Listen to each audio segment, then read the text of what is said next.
नमस्कार. मल्हार टीव्हीच्या सकाळच्या बातमीपत्रामध्ये आपलं स्वागत. गव्हाणकोपर येथील श्री छत्रपती शिवाजी विद्यालय आणि जनार्दन आत्माराम भगत ज्युनियर कॉलेजमध्ये माता पालक मेळावा अंतर्गत हळदी कुंकू समारंभ आयोजित करण्यात आला होता. या दिनाचे औचित्य साधून महिलांचे आरोग्य शिबिर देखील आयोजित करण्यात आले होते. त्यावेळी आरोग्य विभागाचे अधिकारी शैलेश खंडारे, ऋतुजा गायकवाड, हिरकणी कोळी, श्रीमती मेहत्रे या अधिकाऱ्यांनी महिला वर्गाची तपासणी केली. हा कार्यक्रम शकुंतला रामशेठ ठाकूर यांच्या अध्यक्षतेखाली झाला असून यावेळी पनवेल पंचायत समितीच्या माजी सदस्य रत्नप्रभा घरत, माजी नगरसेविका दर्शना भोईर, गव्हाण ग्रामपंचायतीच्या सरपंच माईताई भोईर, अर्चना ठाकूर, शांताताई भगत, योगिता भगत, सीमाताई भगत, राधाताई ठाकूर, मनीषा ठाकूर, सुनीता कांबळे, कामिनी कोळी, उषा देशमुख, सुजाता पाटील यांच्यासह महिला, पालक आणि मान्यवर उपस्थित होते. प्रमुख वक्त्या कायदेतज्ञ दीपाली बांद्रे यांचे व्याख्यान या कार्यक्रमाचे मुख्य आकर्षण ठरले. त्यांनी महिला जागृती अंतर्गत महिला हक्काचे कायदेविषयक माहिती दिली.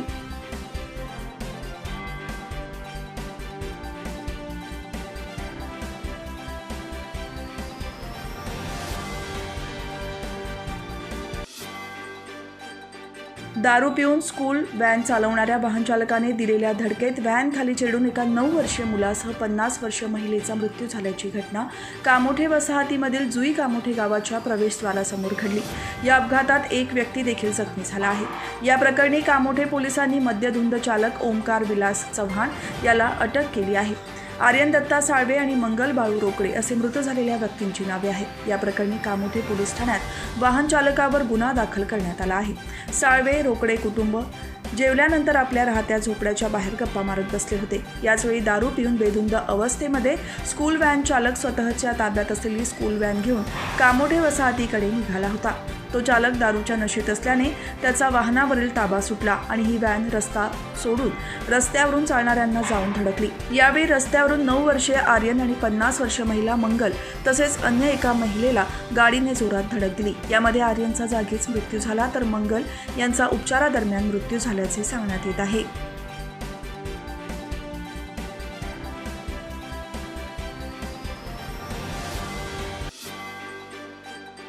नवी मुंबई पोलीस आयुक्तालयातील परिमंडळ 2च्या पोलीस उपायुक्त पदाचा विवेक पानसरे यांनी पदभार स्वीकारला आहे.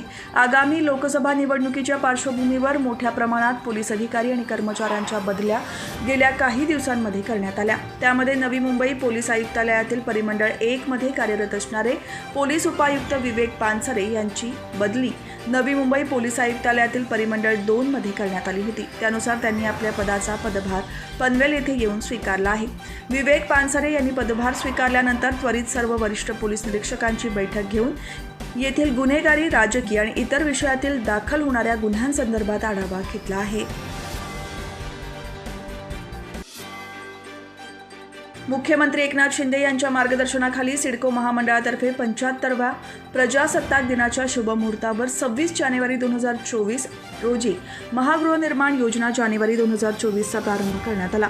या योजनेअंतर्गत तळोजातील नवी मुंबई मेट्रो आणि द्रोणागिरी नोडशी जोडणाऱ्या भारतातील सर्वात लांब सागरी सेतू MTHLच्या सानिध्यात 3322 सदनिका विक्रीसाठी उपलब्ध करून देण्यात आल्या आहेत. या महागृहनिर्माण योजनेच्या ऑनलाईन अर्ज नोंदणी 26 जानेवारी 2024 पासून सुरुवात झाली आहे.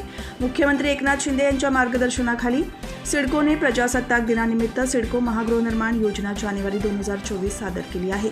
या योजनेअंतर्गत तळोजा आणि द्रोणागिरी नोड्समध्ये आर्थिकदृष्ट्या दुर्बल घटक आणि सर्वसाधारण घटकातील नागरिकांसाठी सदनिका विक्रीसाठी उपलब्ध करून देण्यात आल्या आहेत.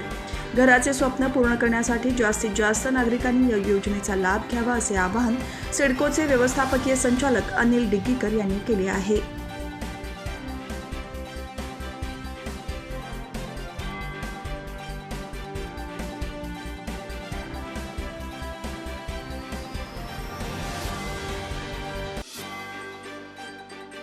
गडघेऱ्यांमध्ये राहणारे नागरिक हे ऐतिहासिक गडकिल्ल्यांचे खरे राखणदार आहेत. समस्यांशी लढत ऐतिहासिक वैभव जपणाऱ्या या नागरिकांच्या भावी पिढीला अत्याधुनिक शिक्षण देण्यासाठी दुर्गवीर प्रतिष्ठानने प्रयत्न सुरू केले आहेत. त्यानुसार आतापर्यंत 31 शाळांमध्ये विद्यार्थ्यांना लॅपटॉप वितरित केले असून राज्यभर हे अभियान राबवण्यात येत आहे. गडकिल्ल्यांच्या संवर्धनासाठी दुर्गवीर प्रतिष्ठानने राज्यभर चळवळ उभी केली आहे. गडावरील स्वच्छता मोहीम, पुरातन वास्तूंचे रक्षण करण्याबरोबर घेऱ्यामधील नागरिकांच्या समस्या सोडवण्यासाठी आणि विद्यार्थ्यांना मदत करण्यासाठीचे अभियानही वर्षभर राबवले जाते. प्रत्येक वर्षी विद्यार्थ्यांना शैक्षणिक साहित्याचे वाटप केले जाते. वह्या, पुस्तके तसेच इतर वस्तू पुरवण्याबरोबर आता विद्यार्थ्यांना अत्याधुनिक शिक्षण उपलब्ध करून देण्यासाठी प्रत्येक शाळेला लॅपटॉप उपलब्ध करून दिले जात आहे. लॅपटॉपच्या सहाय्याने विद्यार्थ्यांना ऑनलाईन शिक्षण घेता यावे, त्यांना संगणक चालवण्याचे शिक्षण मिळावे आणि गडाच्या राखणदाराच्या अत्याधुनिक शिक्षणाचा मार्ग मोकळा व्हावा यासाठी हे अभियान राबवले जात आहे.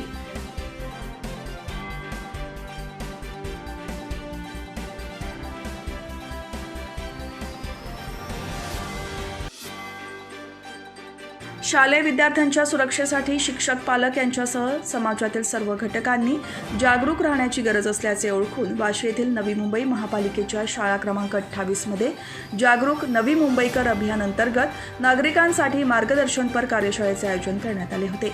नवी मुंबई पोलिसांच्या वतीने सुरू करण्यात आलेल्या जागरूक नवी मुंबईकर अभियान अंतर्गत सहाय्यक पोलीस निरीक्षक डॉक्टर विशाल माने प्रमुख वक्ते म्हणून उपस्थित होते. त्यांनी ऑनलाईन बँकिंग फसवणूक करणाऱ्या गुन्हेगार टोळ्या मोठ्या प्रमाणावर सक्रिय झाल्या आहेत.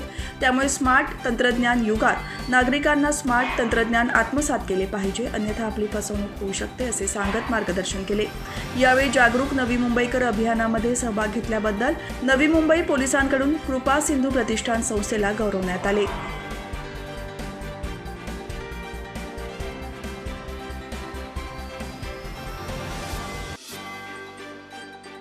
पेण ही कला, संस्कृती आणि क्रीडा क्षेत्र जोपासणारी भूमी असून इथे कलाकारांचा उचित गौरव करण्याचे काम होत असल्याचे प्रतिपादन महिला बालविकास मंत्री अदिती तटकरे यांनी नारी महोत्सव आणि हळदी कुंकू कार्यक्रमावेळी केले.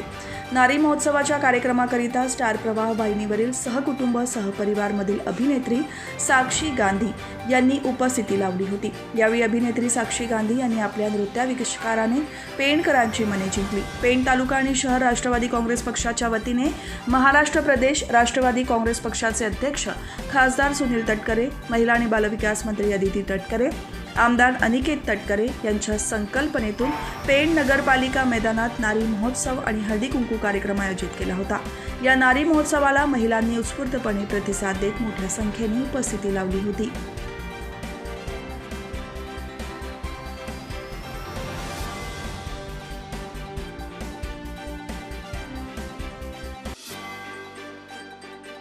नागोठणेजवळील पळस येथील मुक्ताई आणि कृष्णाई ग्रामसंघाच्या वतीने पळस ग्रामपंचायत कार्यालयात महिलांसाठी हळदी कुंकू समारंभाचे आयोजन करण्यात आले होते. या हळदी कुंकू समारंभाला गावातील महिला वर्गाने उत्स्फूर्त प्रतिसाद दिला. या समारंभात पळस सरपंच निष्ठा विचारे यांच्या हस्ते विधवा महिलांना हळदी कुंकू लावून सन्मान करण्यात आला. या उपक्रमामुळे मुक्ताई आणि कृष्णाई बचत गटाचे नागोठणे पंचक्रोशीत कौतुक केले जात असून जुन्या प्रथांना थांबवण्यासाठी केलेला हा उपक्रम फारच कौतुकास्पद आहे.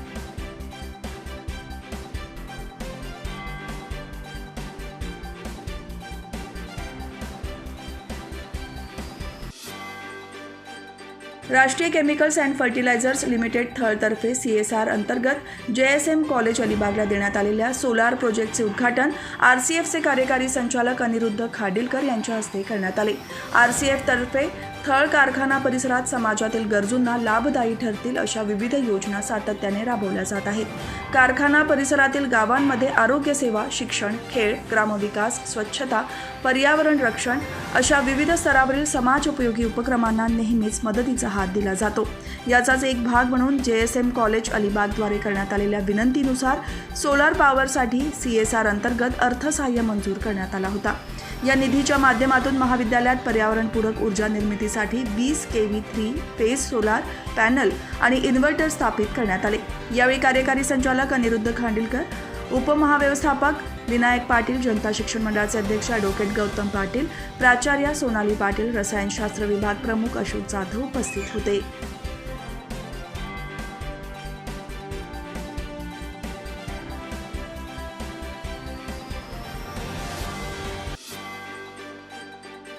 भाजप माथाडी ट्रान्सपोर्टर सुरक्षा रक्षक आणि जनरल कामगार युनियनचे उपाध्यक्ष संजय भगत यांच्या वाढदिवसानिमित्त भारतीय जनता पार्टीचे उत्तर रायगड जिल्हाध्यक्ष अविनाश कोळी आणि युवा मोर्चाचे जिल्हाध्यक्ष मयुरेश नेतकर यांनी वाढदिवसाच्या शुभेच्छा दिल्या.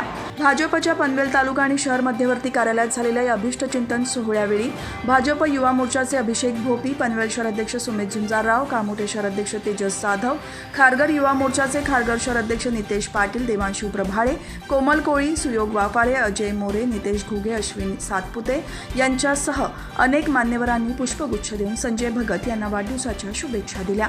यावेळी केक कापून वाढदिवस साजरा करण्यात आला.